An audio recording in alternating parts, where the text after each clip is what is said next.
Good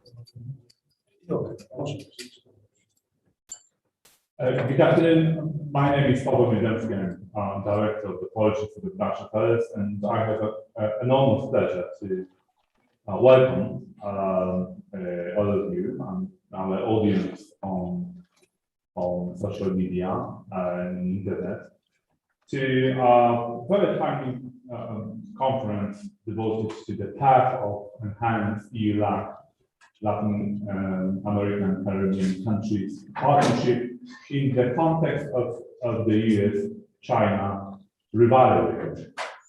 Today we have a second day of our conversation, a public event which will be focused on findings of our discussions of yesterday, which was held behind closed doors, just to have a very intimate atmosphere and enhance our conversation. The main topic of our deliberations yesterday were focused on definition of this relationship, how Europe and Latin American Caribbean countries should define themselves within the context of relationship between Beijing and Washington. This relationship itself has been described very differently in different places by different analysts, experts, decision makers. So we heard about rivalry, but it is not the only context, it is not the only word employed to describe this relationship. Now the other is competition. Yet another one is a complicated or troubled relationship. So both regions, Europe and Latin America, should ask themselves and respond to the question whether they want to be a player in this context or a playground. Whether they can cooperate with each other to enhance its own position, or rather be a subject of this competition. We at PISM, we are very honored that this conference, this conversation, we staged together with Argentinian Council of Foreign Relations, CARI, the Mexican Council of Foreign Affairs, COMEX, and Julio Vargas Foundation, FG5 from Brazil. We are very pleased and grateful for supporting of this conversation by EULAC Foundation. We will have opening words. We will have opening words from Ernesto Jäger, the representative of the foundation, in the moment.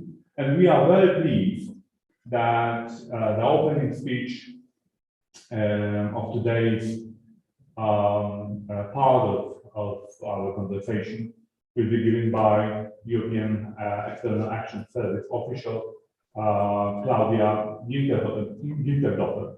Thank you very much for being with us, and I would like to pass the floor to Patricia now to moderate opening part of the day, and then the first part. Thank you very much, Mr. Director. Good morning, good afternoon, depending on where you are, whether you're on this side of the Atlantic or on the other one. I will introduce our panelists and the panel, but let us hear first from the representative of the EU-LAC Foundation. Ernesto Jäger is Senior Program Manager and is co-organizing this with us. Ernesto, the floor is yours. Thank you very much. Good morning to colleagues that follow us from Latin America and the Caribbean. Good afternoon to colleagues from Europe and especially from Poland. where many of the authorities and experts who will be speaking at today's event are located. As you mentioned, I'm Ernesto Jäger, Senior Program Manager at the EU-LAC Foundation, responsible for economic and sustainable development issues. And I'm representing the foundation at this opening session in place of the Executive Director, Adrian Bonilla, who cannot be with us today as he's nowadays in a working mission in Paris. So I would like to begin by thanking the co-organizers of such event, the Polish Institute of International Affairs, the Argentine Council for International Relations, the Mexican Council for International Affairs, and the Fundação Getúlio Vargas, where I had the pleasure to study during my master's, although not in Rio, but in São Paulo.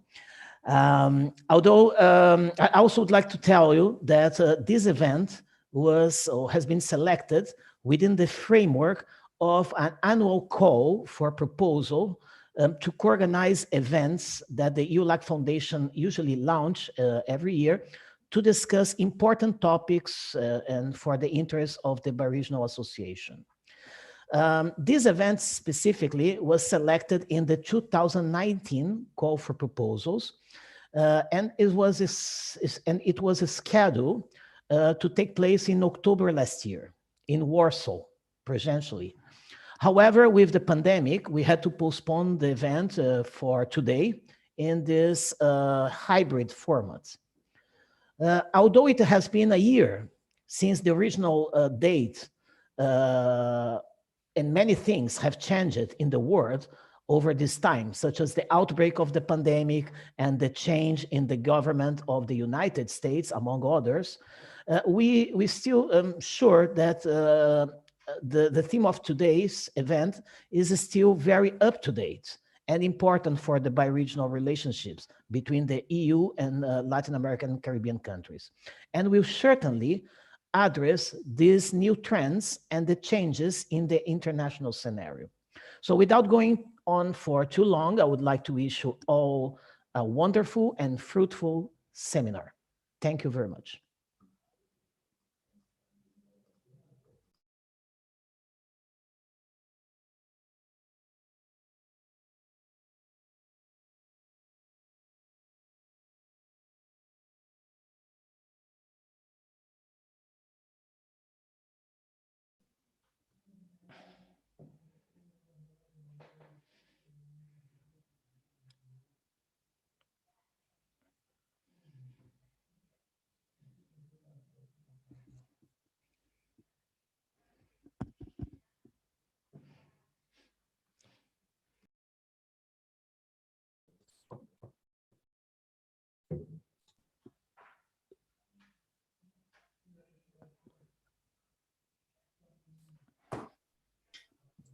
Nie słyszałaś.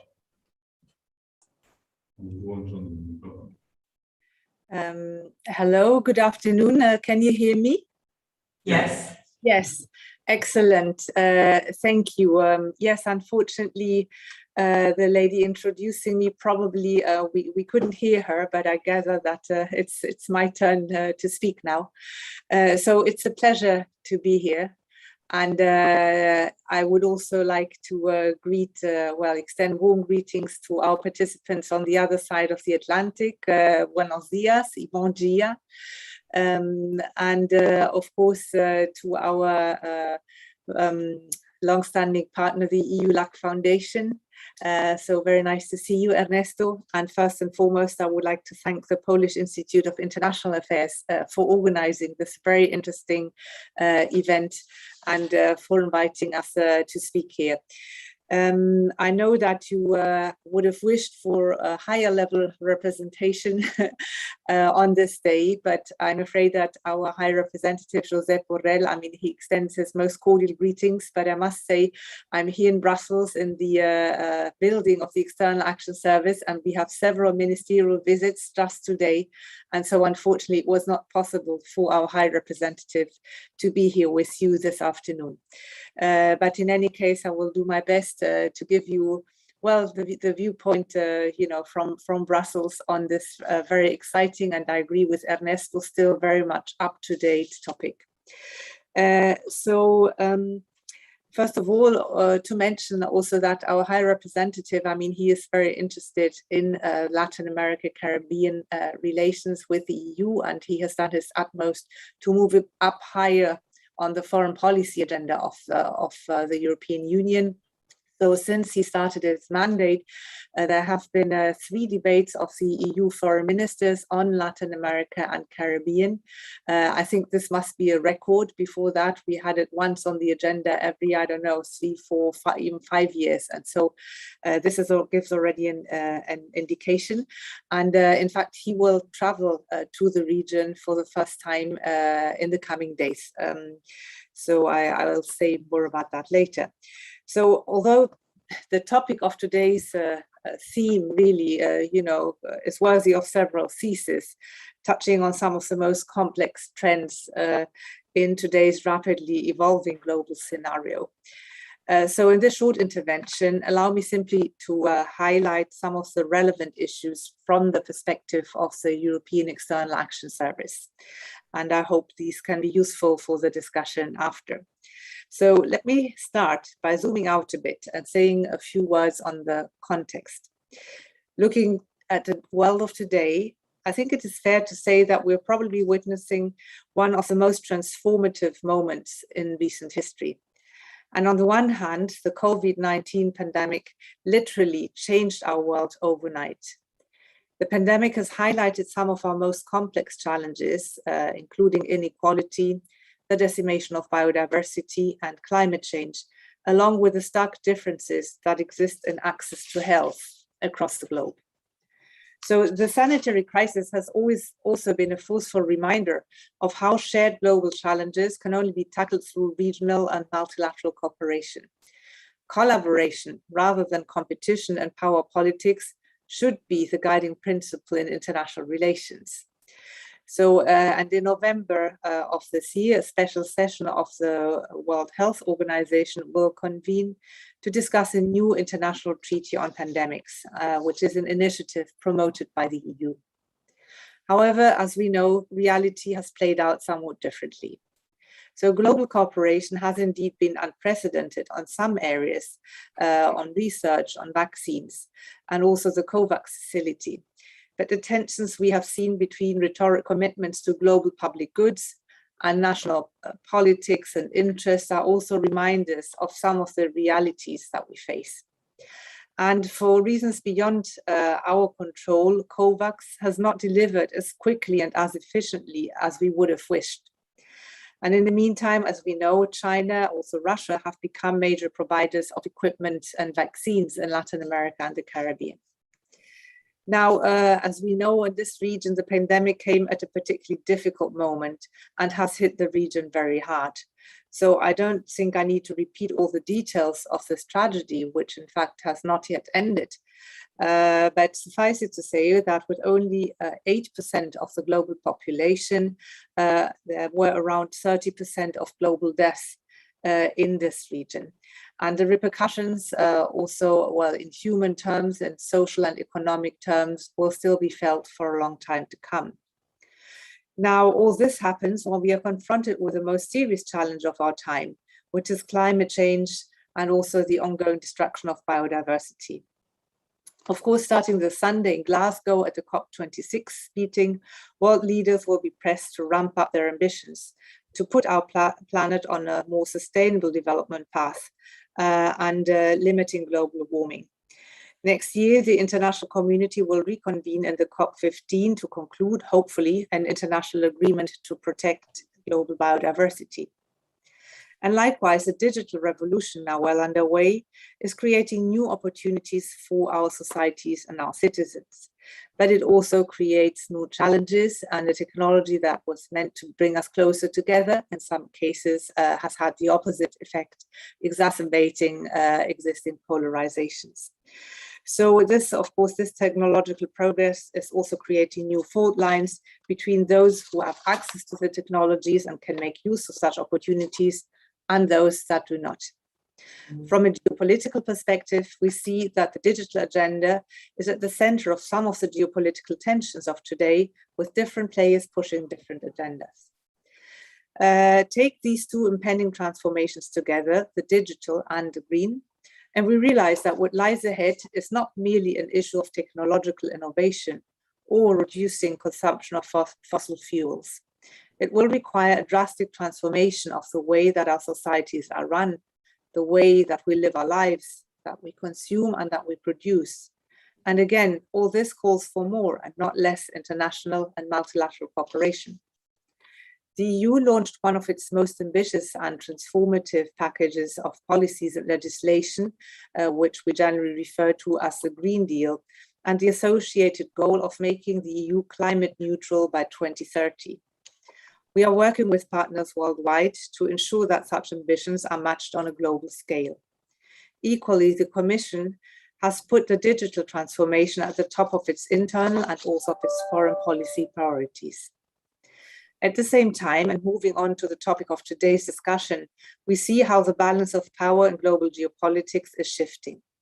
In today's multipolar world, different visions of society compete for hearts and minds of the global population. International cooperation and multilateralism are under pressure from those who pursue more unilateral national interests.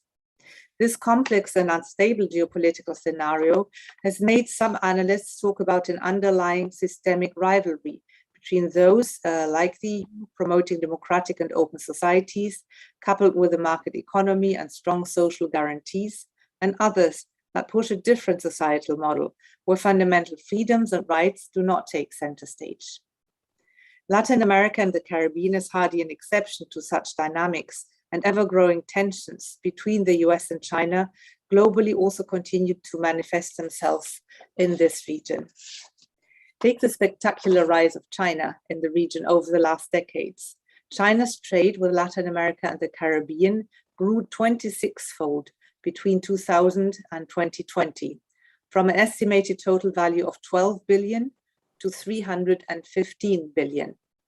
China is now the top trading partner of a number of countries in the region and is overall the second largest trading partner behind the US. And let's be frank, in terms of trade, China outperforms the EU, now the region's third trading partner, in almost every country, while the EU still remains the largest provider of direct foreign investment. But China's share of overall trade with LAC would reach 25% in 2035, approaching and even surpassing the US as the top trading partner. Similarly, China has gained prominence as an investor, with FDI flows rising from less than 400 million a year before 2010 to around 2 billion in 2017 and 2018. While this is low compared to traditional sources such as the US and the EU, and as I mentioned, EU is still the leading investor in the region, we are talking about a 500% increase in only 7 years. So the trend is clear. China's impressive economic rise has also been supported by active diplomatic efforts, with frequent high-level political interaction and exchanges. Top officials from the two regions have been making frequent visits, and President Xi Jinping, as well as Minister of Foreign Affairs Wang Yi, have regular telephone conversations with their Latin American counterparts. The Belt and Road Initiative is a cornerstone of such diplomatic efforts, offering massive investments that would link the LAC region to China's global trading routes. And as of today, 19 LAC countries have joined the Belt and Road and signed cooperation agreements with China, and more governments have expressed interest in joining. So as part of China's growing influence, as already mentioned, is the massive vaccine and health diplomacy campaign amidst the COVID-19 pandemic. China has sold vaccines and provided medical assistance and loans to about a dozen countries throughout the region. The US, on the other hand, has seen important shifts in its relationship to Latin America and Caribbean under the new Biden administration, pursuing priorities which are now more closely aligned to those of Europe, including on climate change and biodiversity, a sustainable COVID recovery, and a value-based digital and connectivity agenda, as well as democracy and human rights. In June of this year, in response to the Belt and Road, President Biden and G7 partners agreed to launch the bold new global infrastructure initiative, Build Back Better World, which is a values-driven, high-standard and transparent infrastructure partnership led by major democracies. Shortly thereafter, the Deputy National Security Advisor for International Economics went on a road tour to some countries in the region to lobby for this plan. And soon, the EU will launch its own global gateway as a scheme to compete with China's Belt and Road, as announced by European Commission President Ursula von der Leyen during the annual State of the Union address. She said, "We want to turn Global Gateway into a trusted brand around the world, and we will build Global Gateway partnerships with countries around the world. We want investments in quality infrastructure, connecting goods, people and services around the world." So, what are the implications for the EU-LAC partnership of this complex global post-COVID scenario? A scenario which has been defined on the one hand by the need for massively increased international cooperation to confront urgent global challenges, and on the other, by continuing tensions between the US and China. Of course, I would be very interested to hear your thoughts on this, but a few issues come to mind. First of all, when we talk about tensions between China and the US and the implications for the EU, we need, of course, to distinguish that the EU has very different relations with China on the one hand and the US on the other. As for China, a useful starting point is the EU's joint communication on China, which was adopted in 2019, and which in fact talks about China as a rival, as a cooperation partner, and a competitor, all at the same time. So this applies quite a complex and differentiated approach, and also a careful assessment of each particular circumstance. Let's start with the notion of China as a systemic rival. The EU's partnership with Latin America and the Caribbean is underpinned by a commitment to democracy, human rights, and the rule of law. This is what defines us and makes us different from China, which has been trying to cast itself as an attractive alternative, as a successful model of economic and social development, which helped overcome poverty and inequality while adhering to an authoritarian regime. At a moment when governments in Latin America and the Caribbean are grappling to overcome the pandemic, and where we are seeing a breakdown of democratic principles in some countries in the region, we cannot take the commitment to human rights and democracy for granted. According to the latest Latino Barometro poll, taken in 18 countries in the region, less than half of Latin Americans said they were committed Democrats, and a growing number are in fact indifferent towards their country's political regime. So this trend should of course be of concern to Europe and other like-minded partners such as the US. And we need to demonstrate that we are there for our partners in the region, including in terms of addressing the COVID-19 pandemic and of offering cooperation to strengthen democratic institutions, but also advance a sustainable long-term recovery. We feel that as Europeans, we have a unique model that combines social cohesion with respect for democratic principles. And in a way, we are living proof that prosperity does not have to come at the expense of freedom. Under the leadership of High Representative Borrell, so we have worked to bring a new dynamism to our relations with the region. And part of this work has been to revitalize high-level political engagement. It's quite simple. Without political leadership and commitment to put words into action, our bi-regional ambitions will amount to little more than paper. So last year in December, there was a successful ministerial meeting between the EU-LAC regions, which was attended by 49 out of the 59 foreign ministers, well, virtually, because it was already in the midst of COVID. And it was an important step in this direction. The meeting sent a strong message that our shared commitment to address the current pandemic and to step up our high-level engagement. Then this year, in September, Council President Michel traveled to Mexico, where he attended the CELAC summit, which was the first such high-level visit in many years. And as mentioned before, High Representative himself is about to travel to Brazil and to Peru. We are now in the midst of preparing for an EU-LAC leaders meeting in December of this year, which, while not a fully fledged bi-regional summit as we did in the past, it is an important signal of the importance that we attribute to the partnership with LAC. Just by way of explanation, it will be a virtual meeting where we invited 10 countries of the region, which are currently holding this year the pro-temporary presidencies of the main regional organizations. We understand that this is not the same as a presidential summit with over 60 countries as we had in the past, but we feel that in this situation, it's a pragmatic alternative and something that we can actually deliver in the short term. We believe it's important that we meet sooner rather than later. So equally, in coordination with the EU member states, we are working to deepen our cooperation with the region on addressing the post-COVID of addressing the pandemic, but also the post-COVID recovery. So we have devised a so-called Team Europe approach with our member states and also with the European Investment Bank and others. And we have, in the first instance, committed and reoriented funds to address the immediate crisis. Europe is also providing vaccines, medical equipment, humanitarian aid to many countries in the region. And we will also allocate around 3.4 billion euros to support a sustainable long-term recovery in the next phase of our development cooperation, starting this year until 2027. OTE cooperation, now going back to the different relations or approaches towards China. So I had talked about them as a systemic rival in terms of regime. But there are also areas where we could perhaps usefully cooperate with China, while also safeguarding the values that define our presence in the region. One such example could be climate change. China has recently made important announcement ahead of the COP26.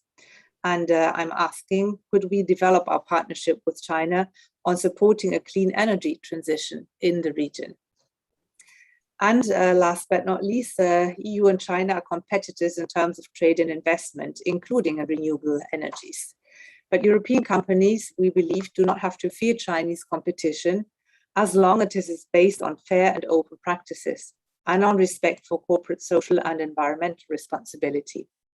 It is therefore in our interest and also in that of our LAC partners, we believe, to establish a level playing field and to fight corruption. In addition, of course, we have a rich network of trade and association agreements, but it's clear that they're not yet delivering to their full potential. As you all know, we are modernizing the agreements with Chile and also with Mexico. And the one agreement that could be a real game changer is the Mercosur agreement, which is not moving forward swiftly. And of course, if we don't manage to make progress in the near future, there is a risk that others will get ahead in the game and that China fills this void. Now turning to the other country at play, to the US. There's no doubt that the US is the EU's foremost and most important strategic partner. And our relationship with the US is key for international peace and security, and also a pillar for democratic freedoms and prosperity, both in Latin America and beyond. This year, EU and US relaunched a joint transatlantic agenda following the very successful EU summit with the US. And so after some difficult years, we're now moving again towards a stronger transatlantic partnership and engagement with the current US administration. So in Latin America and the Caribbean as elsewhere, an important element of this is also closer coordination on foreign policy. And we believe that the US administration, as I said, will come out soon with an approach that is much closer to that of the EU than it has been under the past administration. And so there are certainly different issues that we can work together on. Obviously, democracy, human rights, but also climate change are examples of this. So while let me conclude then by saying that we are undergoing an immensely challenging moment, which brings many questions for the future of relations between Europe and Latin America and the Caribbean. But while there is a lot of uncertainty ahead, one thing is clear: today's main challenges are global. We can only address them if we work together.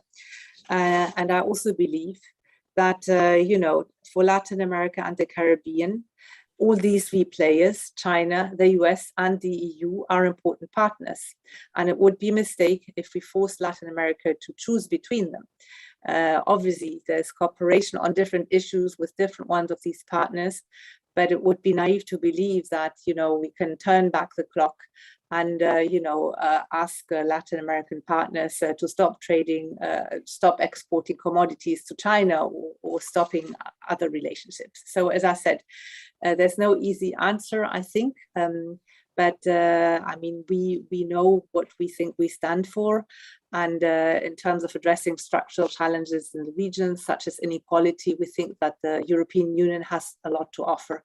And of course, we stand ready to cooperate with all the countries in the region. Thank you.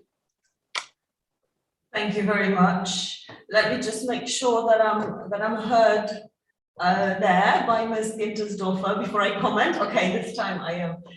Thank you so much. I think it was not only frank and analytical, your opening talk, but also very rich in substance. And against this background canvas, or on this background canvas, we will now try to paint the voices from across the region and from here in Warsaw. So just a couple of housekeeping rules. If you have questions to us and you're watching us on YouTube, please do ask them in the chat box. We'll be asking them to our panelists. The discussion that we're going to have now is an expert panel. It's composed of an expert panel from Brazil, Argentina, Mexico, and Poland. Before I introduce our panelists, let me just say by way of introduction that we're in a challenging moment, like it was just said. The strategic partnership between the EU and Latin America and the Caribbean formally was established in 1999. And the question how to enhance this partnership has been reposing itself over and over again. Last year, the High Representative, Josep Borrell, advocated attempts to make Latin America and Caribbean more relevant in the EU agenda. He argued that both regions are linked by this different kind of transatlantic relationship.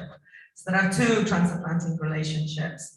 And he alarmed of a growing sense in Latin America and the Caribbean that the region was neglected by the EU. So, for example, the last bi-regional EU-CELAC summit took place in 2015.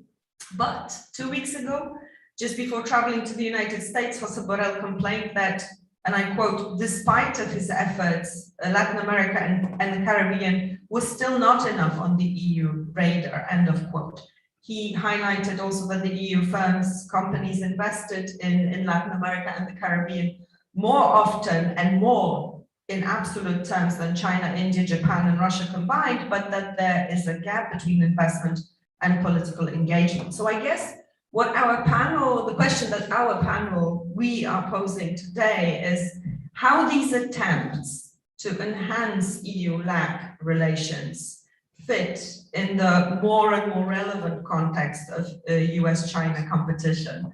Ms. Gintersdorfer actually answered that question for us, but we want to hear from across the Atlantic. So let me turn now to our panelists for the introductory remarks on the topic and in answer to the question I was just asking. So let me introduce the panelists. I hope our viewers online will be able to see them. Ambassador Ricardo Lagorio. Ricardo, good to see you. He's the Secretary General of the Argentine Council of International Relations, CARI. Guadalupe Gonzalez Chavez is a consultant and columnist, an academic professor, also associate of the Mexican Council on Foreign Affairs, COMEXI, welcome. Pedro Briches is adjunct professor at the Getulio Vargas Foundation in Brazil, hello. And Bartłomiej Znojek, who is here with me. Hope you'll be able to see him if we switch cameras. Bartłomiej is our analyst on Latin American and Caribbean affairs at the Polish Institute of International Affairs. I think I did not introduce myself. I'm head of research Ed Pisa and Patricia Sassner, so a mission accomplished. Now, with this, let me turn to Ricardo. Ricardo, could you tell us about your take on how EU-LAC relations and attempts to strengthen them fit in the US-China rivalry?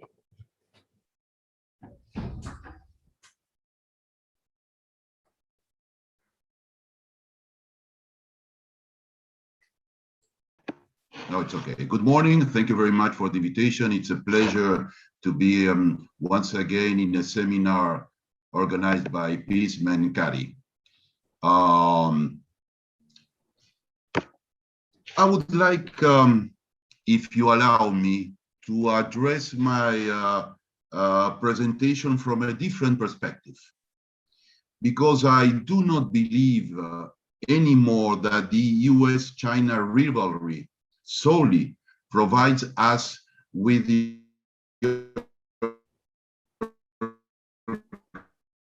organizational principle for approaching global politics in the 21st century. It's missing nor denying great power rivalry.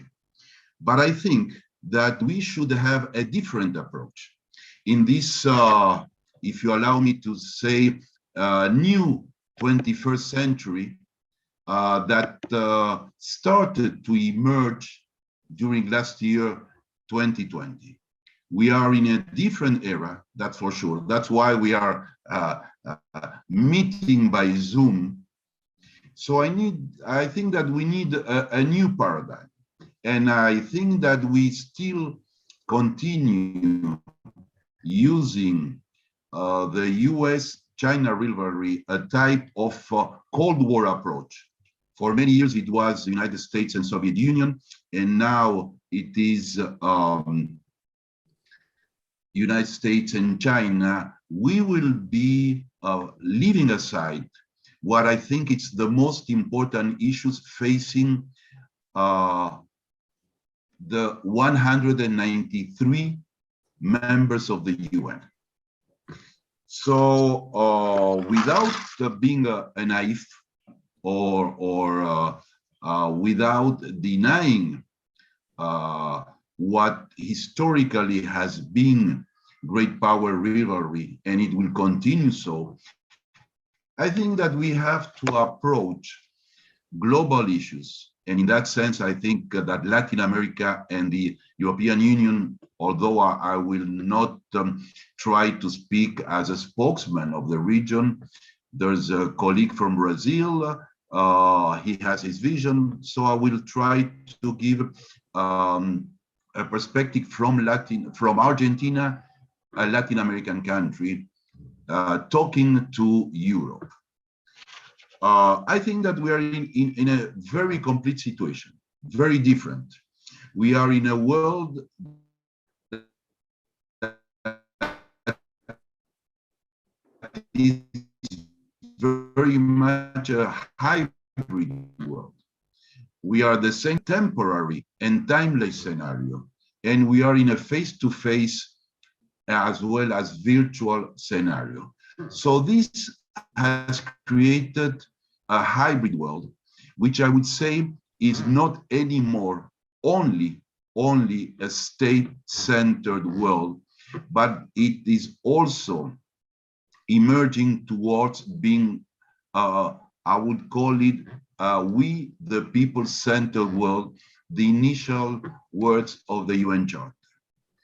So if that is the case, and I believe in that, the challenge that we have, the European Union, and if you allow me, Latin America, but at least the Argentinian vision of Latin America, is to construct multilateralism and to try to avoid as much as possible being trapped in the Thucydides trap. I don't think that we are bound to only be hostage to a great power rivalry. Of course, Argentina, as a Western country, as a democratic country, we definitely support Western values republicanism, democracy, respect for human rights, rule of law, open markets, and free trade. That's for sure. But global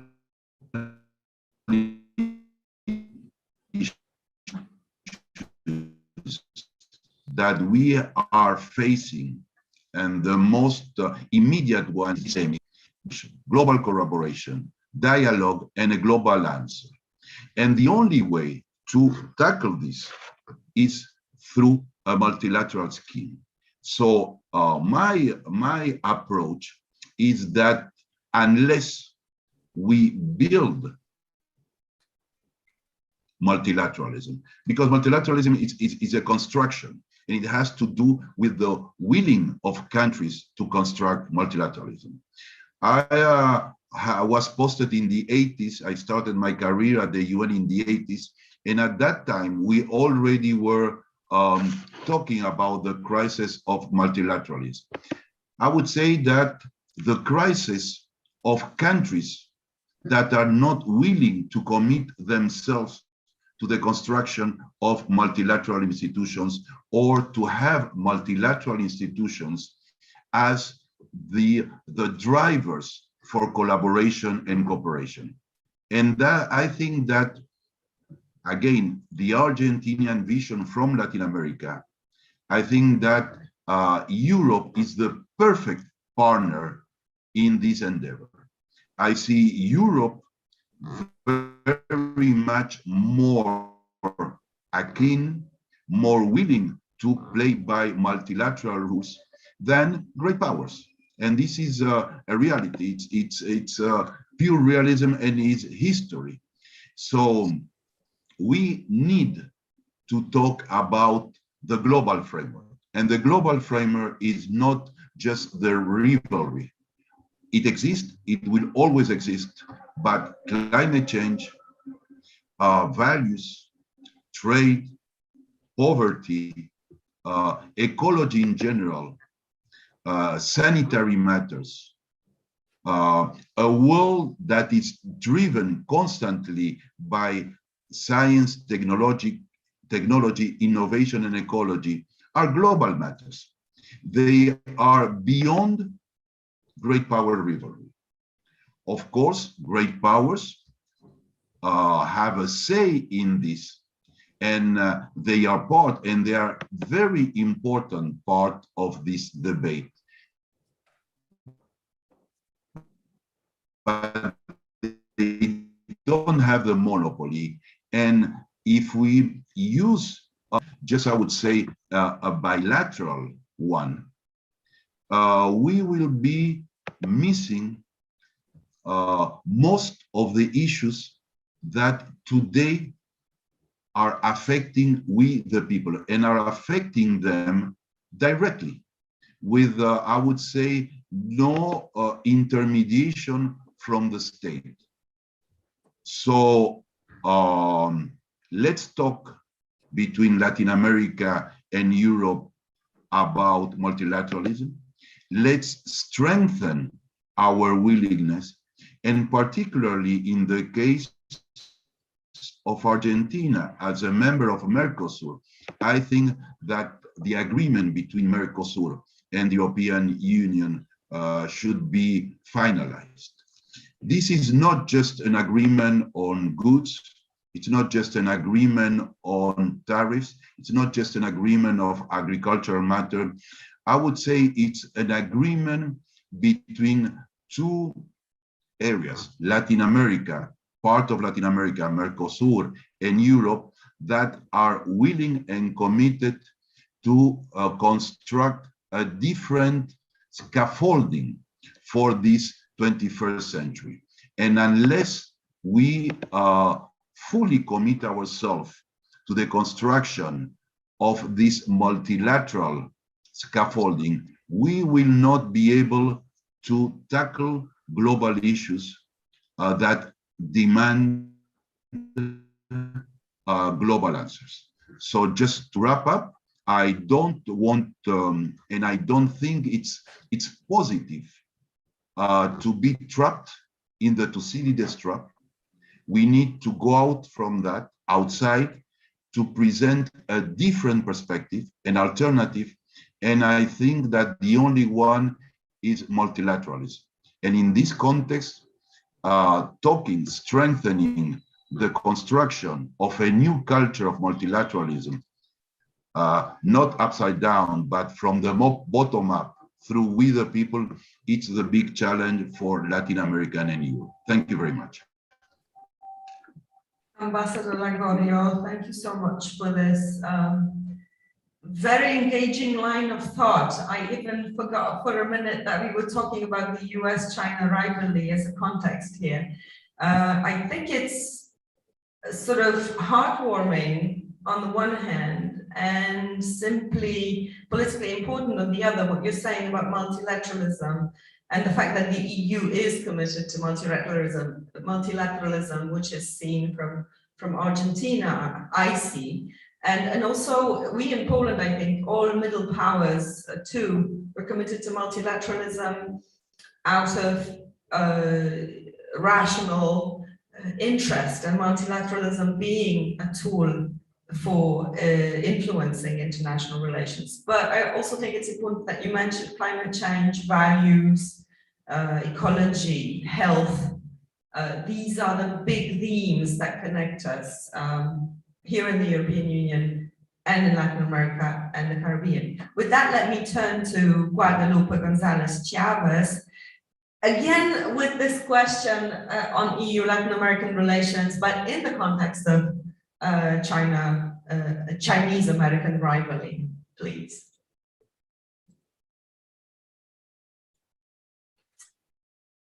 Thank you very much. Right, we hear you now. Thank you. Thank you for the organization and invitation to the Mexican Council on International Affairs. We are very happy to participate in this interregional, bi-regional community of knowledge we're building, and I agree this was an excellent moment to address the challenges that our region faces, not only because of the fact that by the time this seminar was organized, yes, the conflicts that were happening, especially in the commerce area, because of US and China competition, were having a very strong impact in the world and in the Latin American and Caribbean economy, for example. Today, the agenda has moved. Europe has changed, and Latin America and the Caribbean has changed, both internally and externally. Of course, for us, it's important to understand also how Brexit would play into the impact of the international relation between Europe and Latin America and the Caribbean. And of course, yes, I think we all agree that collaboration rather than competition should be one of the main principles to guide our debate and the future of the relationship. But I would like to add also the dialogue and support for political processes of dialogue and social dialogue between our two regions, with inclusive paths that broad enough to fit everybody. Because polarization is happening not only in Latin America and the Caribbean, but worldwide. And also we understand that is a normality in our relations inside Latin America and the Caribbean and in Europe. And we need to find a way to strengthen that framework. And I agree, we need probably to face the challenges of the framework of the way it is been working, the relationship between Europe and Latin America and the Caribbean. And I want to add a question of focus. Since the China and United States debate and the relation between Europe and the United States and China, sometimes it's addressed from the northern part of the world. for Latin America and the Caribbean, it's not only a question of the issues of the North. Why? Because both the relation of Latin America and the Caribbean with Europe, with the United States, and with China has to do also with the Pacific. For Latin America and the Caribbean, it's not only a matter of issues that are important for the transatlantic relations, but they are important in three ways. In the Pacific, we know Europe has presence also in the Pacific, but all Latin American countries that have a Pacific littoral have to deal with the United States and with China with that important factor. The other important factor is the interoceanic role of Latin America in our relations with the three countries. The Central American region, the Mesoamerican region plays a very key factor on this question. And we just saw how recently the Suez Canal crisis had a global impact. Imagine what would happen if we do not support and strengthen the role, the connectivity role in the future of the Mesoamerican area, the Central American Caribbean area, in guaranteeing these global important relationships and commerce and goods and mobilization of people. And of course, the transatlantic relations. And the transatlantic relations have another complexity, which is that Mexico is in North America, Argentina and the South American countries, but everybody has, in one way or the other, in Latin America and the Caribbean, a role to play in economics and society and migration and mobility and many other important factors that are connected with the European, Latin American, and Caribbean relations. This is to say just that, yes, this discussion on how to improve the relationship between Europe and Latin America and the Caribbean is facing a very interesting moment. And I want to emphasize an approach also in terms of the analysis of the dynamics. In the past, it was data, and the emphasis was on the commerce data of the relationship, the follow-up of commerce agreements. But Latin America and the Caribbean have more than commerce agreements with the European Union. That's also very important because the relation operates not only in the political dialogue level, it deals in a multi-level framework of contact. I would like to emphasize contents, not only containers, in the approach. Because yes, if you analyze containers, well, yes, the dimension of the relation between Latin America and the Caribbean and Europe will be measured one way. But if you measure contents, or you measure, for example, the fact that 650 million of people that speak Spanish in the world are mostly in Latin America, well, you go to another dimension. Or if you measure the impact that it had, the terrible impact that it had, not only the global competition framework, but the pandemic in terms of mobility and commerce and social relations between Latin America and the Caribbean is terrible. Why? Because the qualitative aspect and the more important aspects of the relationship, the social networks, the academic network, the think tank networks, the tourism coming from here and there, the connection, the social connection, the massive connection, depended only from the digital framework. And this really paused and made it and slowed the pace of the relationship between Latin America and the Caribbean. And of course, in those countries that have opened first will have a more privileged access to Latin American, the Caribbean markets, or the European markets. And that's where the integration and the next step of the relationships deals not only with the global affairs, because global affairs and global conversation is getting much better. We can see it in the UN, we can see it in the G20. We hope that Latin American and Caribbean, Brazil and Mexico proposals get approved in the G20 meeting this week. But it's not enough. What we need to build and assure is the interregional framework. And this is not only a by-country approach, because we already have you already in Europe have an agreement with Central America, you have an agreement with Mexico, trade and global agreement. You're working, as you said, we are working in the modernization. The text is already there for the Mexican agreement. We are hoping that it gets signed and ratified as soon as possible to reactivate this new phase of relationships. We have more than 20 years of experience in EULAC meetings.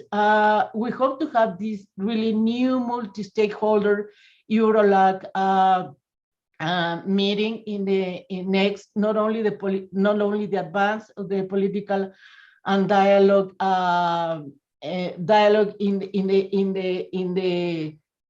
let's say in the top of the representations of the countries. Parliamentary relationships are important, and I would add also sub-regional. It is assumed that the Ibero-American Conference and the Ibero-American efforts, Portugal, Andorra, Spain, and Latin America and the Caribbean are working as part of this process, and it is true, but I believe it's necessary to strengthen the relation between subregions to subregions. The characteristics of the relationship and the connectivity between subregions across the relationship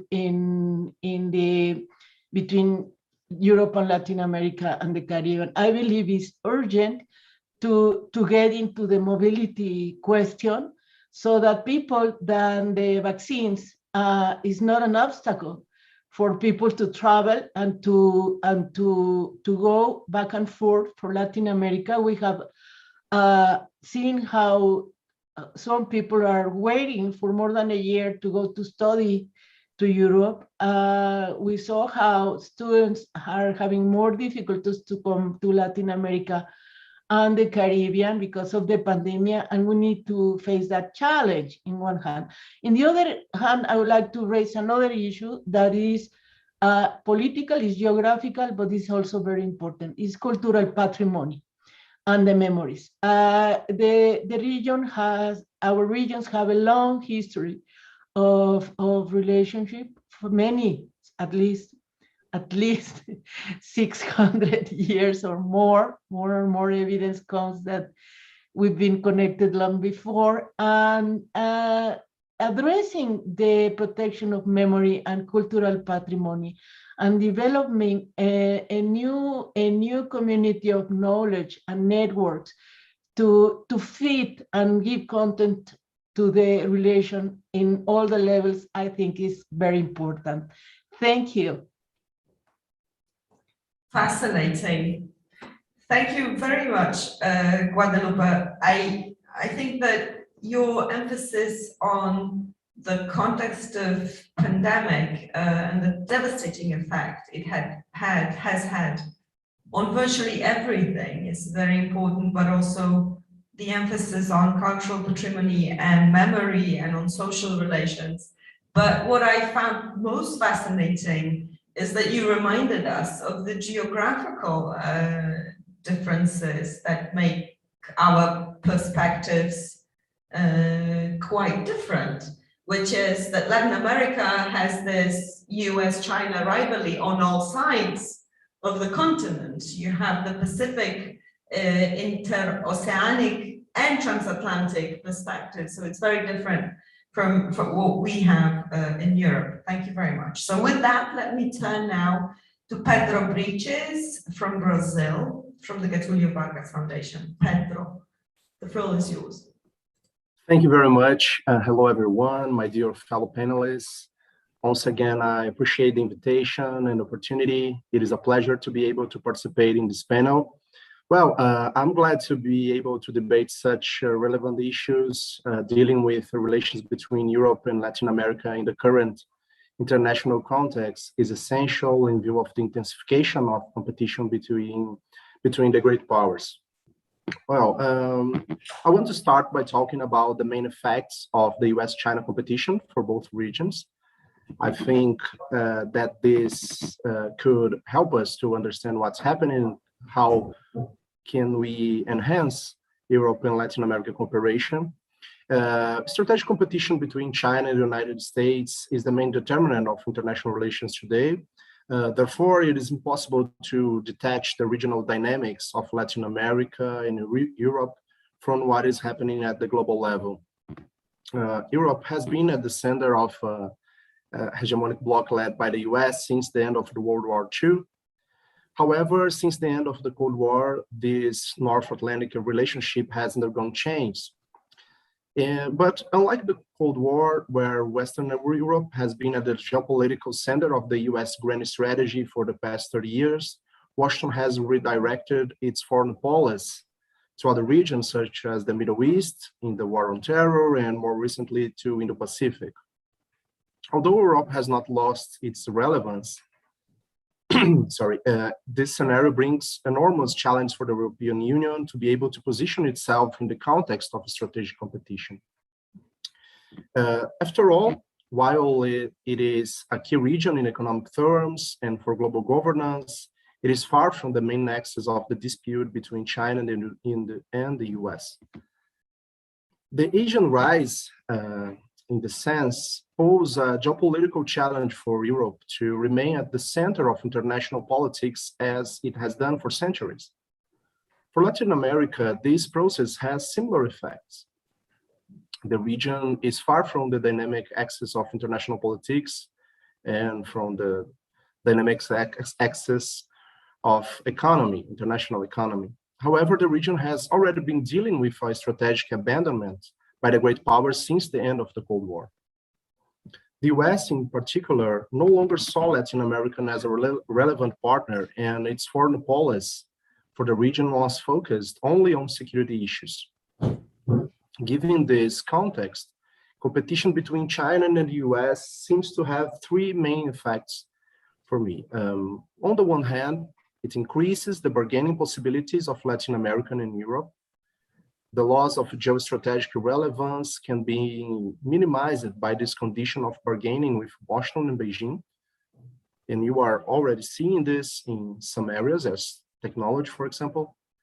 But despite this, it's not yet clear to what extent the US is willing to give in to bringing its European allies into the competition and for Latin America to distance itself from Chinese influence.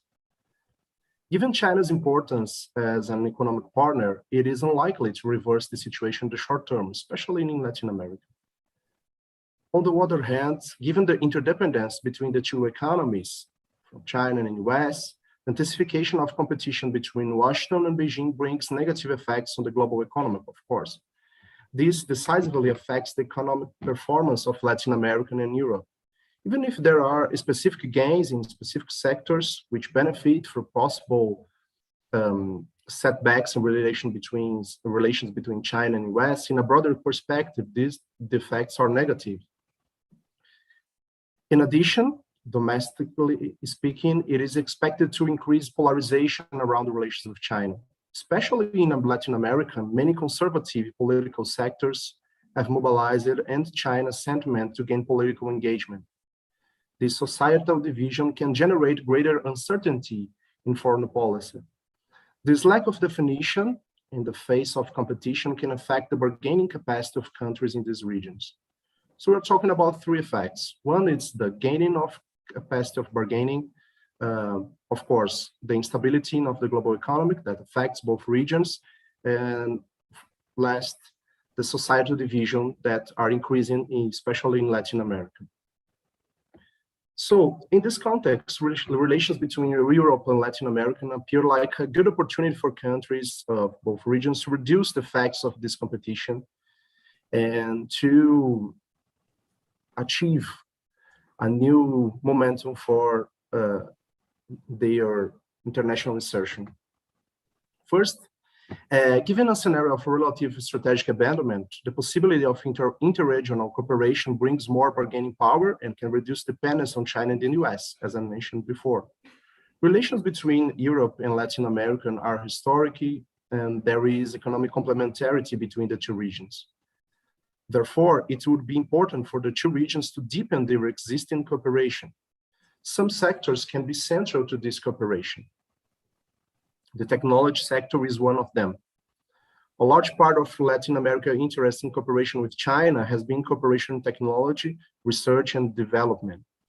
Of course, trade is crucial to relations between China and Latin America. However, there is a solid demand for technological cooperation, whether in the industrial sector, energy, and health, for example, as we see during the pandemic. Topics such as climate change are central within this context of cooperation also. Although there is resistance in the region to adopting measures aimed at mitigating the effects of climate change, there is an interest in cooperating in this area. We know it's an important topic for Europe too. Therefore, it is a possible field of cooperation. Europe has great expertise in these areas and could be a potential important partner to meet this Latin American demand. In addition, making trade and cooperation more complex and deepening this may be central for the two regions to have more resilience in the face of fluctuations in the international economy. In this sense, the agreement between Europe and Mercosur, for example, could be a great opportunity, as Ambassador mentioned before.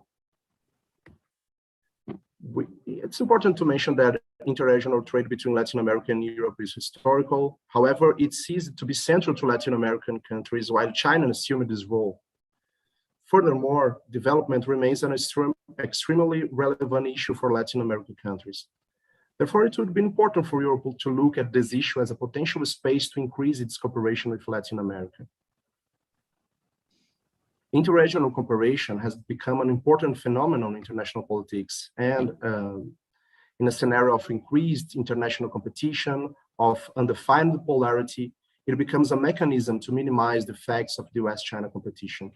Despite this, although there is an ideological alignment between most Latin American countries and European countries, we could mention the defense of democracy, for example, it's a common objective. It is important that cooperation be more than rhetorical. There are latent demands in Latin America. The economic crisis that the region is going through leads Latin American countries to look for reliable partners that seek to meet these needs. The current international context is extremely challenging, as I mentioned. The challenges are global and they need to be addressed globally. Therefore, interregional cooperation is a safe and a solid path for the two regions to be able to better position themselves in the competition, in this scenario of competition. In the same sense as Ambassador Lagorio, I do not believe that we are seeing a scenario similar to that of the Cold War. It is a competitive scenario in multiple dimensions, but it still allows for some level of multilateral cooperation, I think. And that's where cooperation between Europe and Latin America can come in. We're facing a context of deep structural transitions in the international system.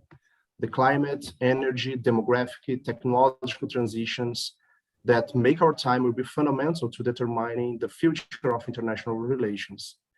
So, therefore, thinking about new forms of cooperation may be the only way to overcome the challenge of increased strategic competition and the negative effects of this scenario in both regions. Thank you very much. Thank you very much, Pedro Briches.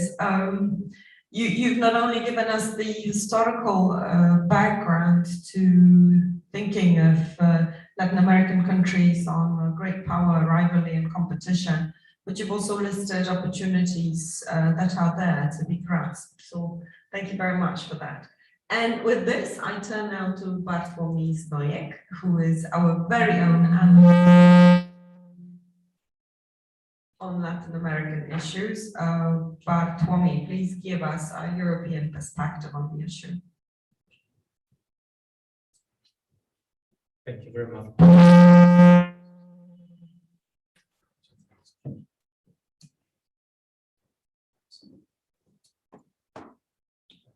It's great. Thank you very much much, Patricia. Let us wait for some sound fix. Okay, I hope now it will be better.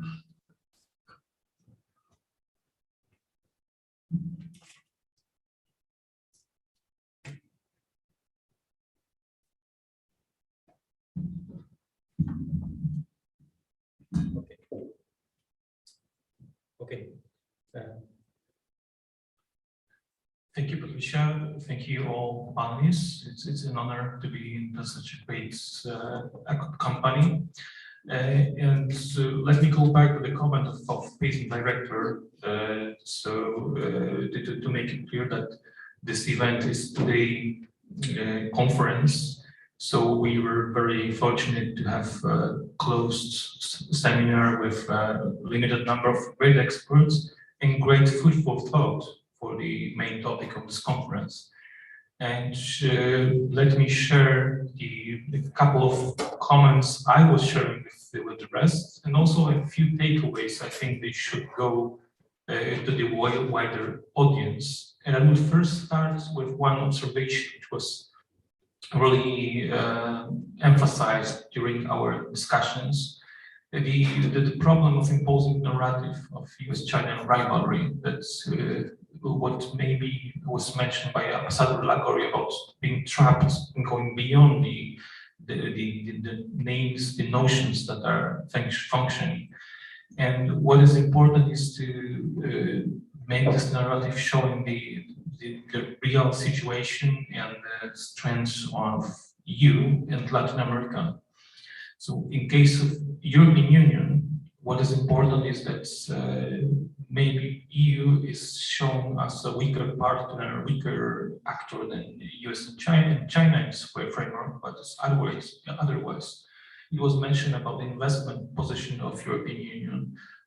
Guadalupe González Chavez mentioned several instruments like agreements between European Union, Mexico, Central America.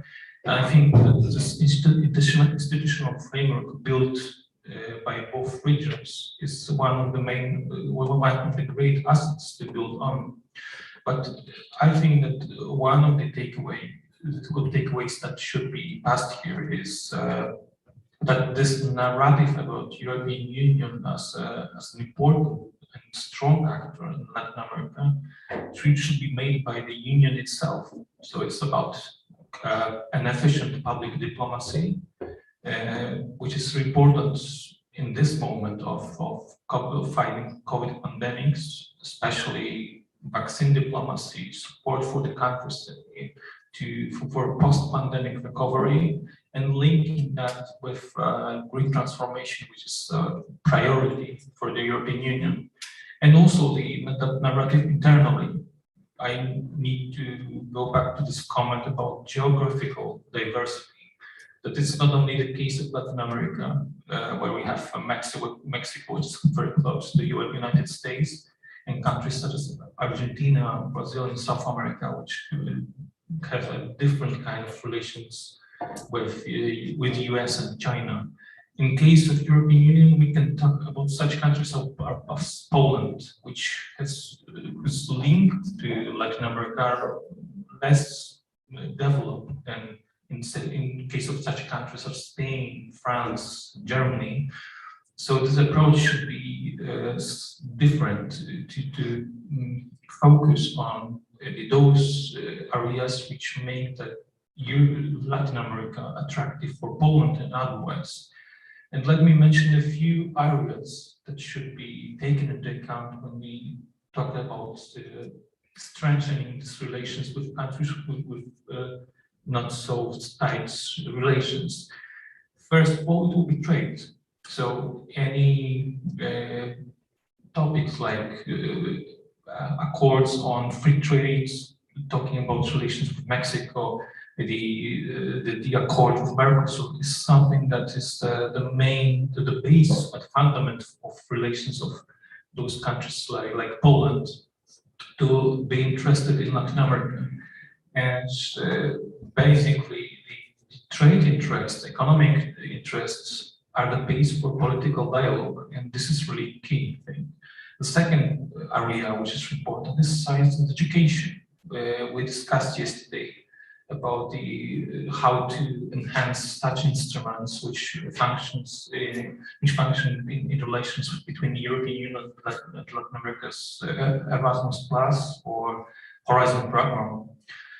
Third area that would be digitalization, which is linked to that, and basically relates to the development based on knowledge. And fourth area I would mention, which maybe is not so prioritized, is cultural and social dimension. In every document European Union is doing about Latin America, on the beginning you can read about cultural language links, which are not so obvious in case of such countries as Poland. But if you look at its history and the present of Polish relations with Latin America, you can't ignore the fact that, for example, in Brazil, we say about 2 million Brazilians with Polish descent. And in Argentina, 500,000 of nationals of Argentina with Polish descent. So I think that there's a big potential for European Union to find those bonds not based on those obvious links like a language and history, but also the more, maybe less known, which could be a fundament for a greater cooperation with the region. And I think that this specific period, turbulent time of COVID pandemics, gives not only challenges but also opportunities to find some ways how to enhance these relations and make the European Union and individual countries participate in post-pandemic recovery related to the transformations as energy transition and, of course, fighting common challenges like climate change and the basic question about development. So let me stop here to allow discussion. Yeah. Thank you. Thank you, Bartłomiej. Right, so you've identified a problem, which is public diplomacy. You think that there's a need for more efficient public diplomacy.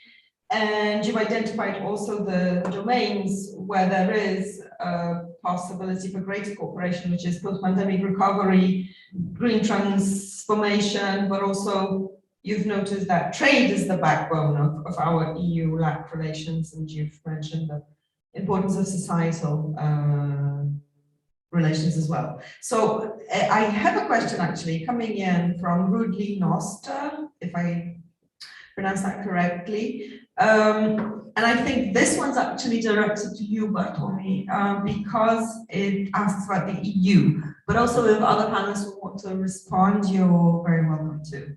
So Rudley says, in the last 20 years, China has made a lot of headway in Latin America and the Caribbean to the point that it rivals the US as trade and investment partner there. How does the EU see this trend? What can the EU do to try to balance the US-China LAC triangle? What explains this underinvestment from the EU in the region? Do you have an answer? I guess that some of these answers were already mentioned, so maybe I think by Claudia Gintersdorfer from the EAS about some attempts to challenge this situation that China is really a relevant actor. But my understanding is that process is not something that can be just reversed, because China basically enjoys the possibilities to win the ground in the region, and is so attractive that it's really clear that it could easily become the top trade partner and also important actor in investment, but also political actor, because we can't forget about the political consequences of that economic expansion. You have some countries that switched their recognition from Taiwan to China because of the offer China gave. But what you can see now, it's US and EU attempts to propose some offer that would be competitive to China. Not saying about stopping the expansion of China, it's rather to find the ground to make that offer attractive.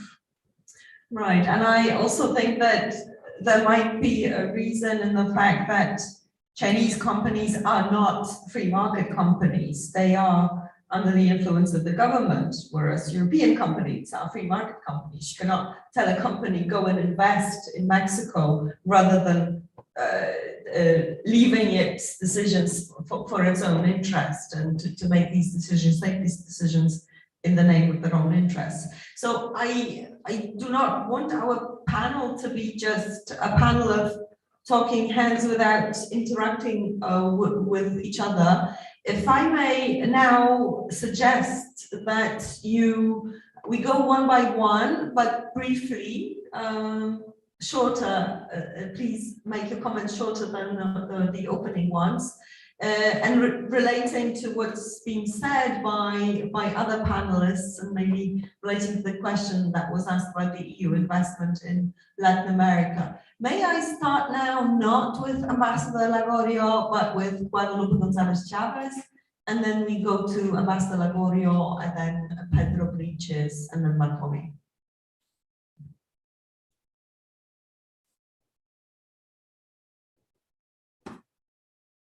So please comment on whatever you see fit.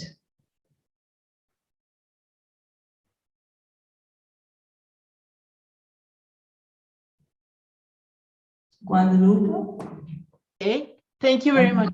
Yes, well, we are very, it's a very good news to see that the high representatives of the European Union are coming to the region, and I think this question of trade is very important. The representative of the Polish Institute is mentioning, but the big question now is not the big commerce, not the big trade, not only containers, it's the local to local new trade. And I think that's where the real challenge is. How do you get oil, or do you get products from the Balkans, from the northern part of Europe, from the different parts of Europe to Latin America, and how communities of Latin America and the Caribbean can trade with their other communities. Also, investment goes back and forth. We are talking not only of European investment in Latin America and the Caribbean. We know already that, for example, the Mexican investment is important in Spain, for example. The other is the Mediterranean and maritime connections. Sometimes we think only in the land-to-land connection, but the oceanic questions are very important. And something that I didn't mention before, the question of the Antarctic and the Interoceanic Pass in Central America and the Arctic are key right now in global communications, in global trade, and in global challenges. You may say, wait, why the Arctic? Well, the Arctic, exactly, our natural disasters in Central America, in the Mesoamerican region, the rise of the level of the sea is absolutely related to the glaciers and the global warming. So there are new issues that I think we should add, like the maritime commerce and the local commerce, how to trade, how to guarantee fair trade in the new frameworks. That in one hand. In the other hand, I support totally the proposal of our colleague Ricardo Lagorio on the multilateralism. Multilateralism, but adding this in meso level, the interregional multilateralism. Do not assume that Latin America and the Caribbean cannot get an agreement. We saw that there was a very good meeting in Mexico. And of course, there are relations. Relations are not broken between Brazil and the rest of the countries. And the region is changing as Europe is changing. And we need to keep mechanisms up to date for this. And yes, I want to emphasize this. Maybe we should debate the intellectual and theoretical approach too, but well, we have a new tendencies both in Europe and Latin America discussing the global frameworks, global law, global public administration. This global discussion pertains only not to the commerce question. It's a more important strategic affair. Multiculturalism, cosmopolitanism, interculturalism. I mean, how pluralism, the new pluralism, the new multi-party that is happening in Europe and Latin America are good opportunities to discuss the future of the relationship. And I love the presentation of Pedro, the emphasizing how the build-up and the key issues are there. And of course, we have to build the bridge between the Portuguese, the speaking people, and the Latin and the Spanish speaking people. But not only that, we also have to build the bridge with other languages. And I think that's another challenge. Thank you. Thanks. I love the idea of interculturalism and local to local trade. We need to see how we go about this. So turning now to Ricardo Nagorio. Well, thank you very much for having again the floor. Really, I think it was a pleasure to listen to the presentations by Pedro and Guadalupe. I'm going to, I'm sorry, but stress again the macro approach. So first of all, there's, I would say, a pending question, which is finalizing the agreement between the European Union and the Mercosur.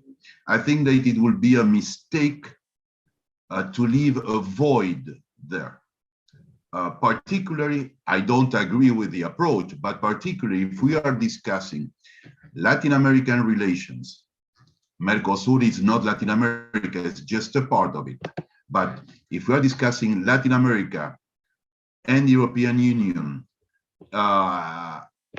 in the backbone of the rivalry between the United States and China, leaving a void, it's a mistake. It's a very big historical mistake because, as have been said, this continent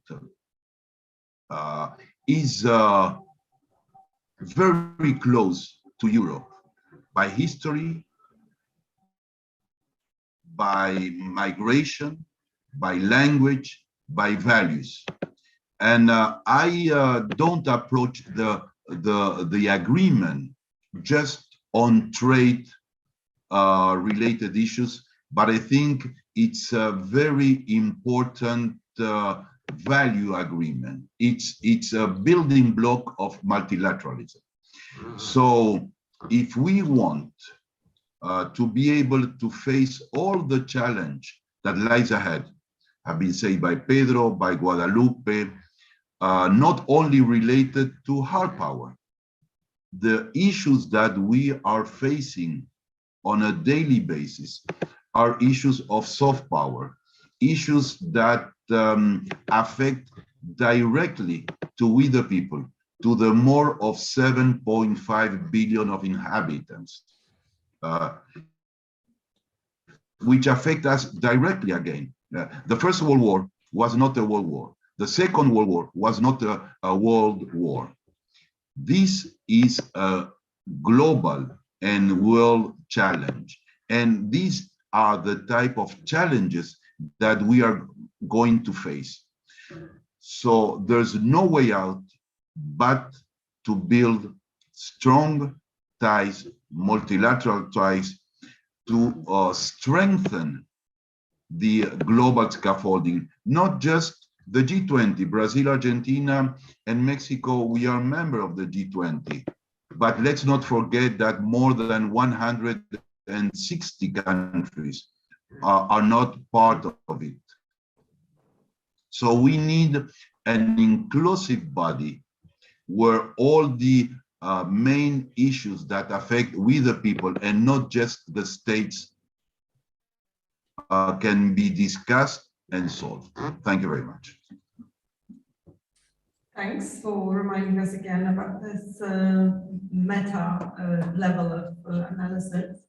Perhaps surprisingly, I will ask you, Bartek, now to take over and just give your final thoughts on what's been said. Thank you. So let me just comment to some remarks we've heard. First, regarding a comment from Guadalupe about this trade topic, I was referring to Poland as an example, that in order to raise interest in Latin America, in Poland, in such small countries with loose relations with Latin America, trade is the key. One observation I have as a Latin American analyst is that if you read publications dedicated to relations between our both regions, or observe the events organized on the topic, there are common questions why Latin America is relevant to the European Union. So I'm adding to that question why it should be relevant to Poland, because that question is too general. So from my perspective, as from Poland, it's important to ask specific topics, specific questions. What are the sources of mutual attractiveness? Regarding the comment from Ambassador Lagorio about the EU-Mercosur agreement, I totally agree that this is not only about trade, but in public, when you read about it, it looks like it would be only about trade. But there is a political part, and the importance is even greater than just the ties between European Union and Mercosur, but relevance of the European Union as a reliable partner for the region itself. So I agree that the decision to the entry into force of this agreement is much more than just commercial relations. And I think that in order to build good relations, good understanding of regions, we need to think locally, and I agree with that. And this kind of events we have, this one of the steps toward that direction. Thank you. Thanks. So finally, Pedro Briches, please take us closer to the conclusion with your thoughts. Thank you very much. We'll be brief. We know that there are important investments from Europe in Latin America, in Brazil, for example, but I believe that one of the aspects that allowed China's growth in the region is the Chinese attitude of adopting a posture of partnership, putting itself in a position of greater dialogue in areas other than trade. Of course, political conditionalities that are historically linked to transatlantic relations are not present in the relationship with China. And so, therefore, the expansion of this presence, of the European presence here in Latin America, could take place through the expansion of the scope of cooperation, I think, transcending a more market-oriented view. This could help us. And there is a greater cultural affinity, deep-rooted relations between Europe and Latin America. So if we could explore this opportunity, then, as all my colleagues mentioned, we could enhance this cooperation. I think that in this sense, the solution for Europe to get closer to Latin America could be to place itself in a position of a stable partner, a reliable partner. This could help these relations, and then maybe could reach another level of cooperation, I think. Thank you very much. Thanks. In all honesty, and this will be by way of a conclusion, I have a feeling, usually I have that feeling when we talk about European Latin American relations, that we're actually moving in circles over and over again. I remember what Guadalupe Gonzalez Chavez said, that it's important to talk about contents rather than just containers. And my only hope is that in this discussion, we haven't only talked about containers, but we've also touched on some contents. We've put some contents into the containers, because the containers are there for sure. You have identified them very neatly. Thank you very much for being here. I am sure this is not the last discussion that we're having about EU-LAC relations. It was a pleasure to be moderating this panel and listen to you and learn from you. Bartłomiej, Guadalupe, Ricardo, Pedro, thank you so much, and hope you'll join us next time. Thanks.